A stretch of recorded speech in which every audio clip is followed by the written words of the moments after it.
Il semble nécessaire d'agir en amont de la réception d'une assignation infondée par les justiciables pour réduire drastiquement la corruption de la justice. Je m'explique. La forme des assignations, le verbiage inepte des avocats corrompus permet de tromper la personne devant se défendre et ouvre la porte à la non-contestation de l'ensemble des demandes par l'avocat de cette dernière. Prenons l'exemple de l'assignation de notre voisin. Il réclame la destruction d'un mur et d'un portail séparatif en limite de propriété sans justifier leur demande sur un préjudice les concernant, sans mettre en avant une loi ou une pièce de leur dossier.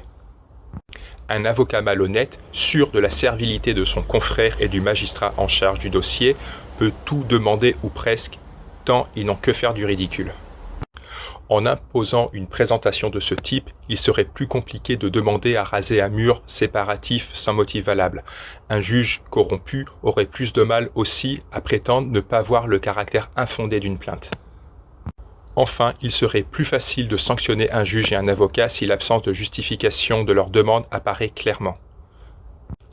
Si la justice manque de moyens et se retrouve instrumentalisée pour envenimer des conflits de voisinage ou intrafamiliaux, il serait opportun de verbaliser un avocat produisant des demandes injustifiées par des amendes de plusieurs milliers d'euros. Alors ces derniers hésiteraient à accepter de défendre n'importe quelle demande infondée contre un peu d'argent. Limiter en amont la corruption est essentiel, mais les avocats ont beaucoup de ressources pour mentir et manipuler la loi.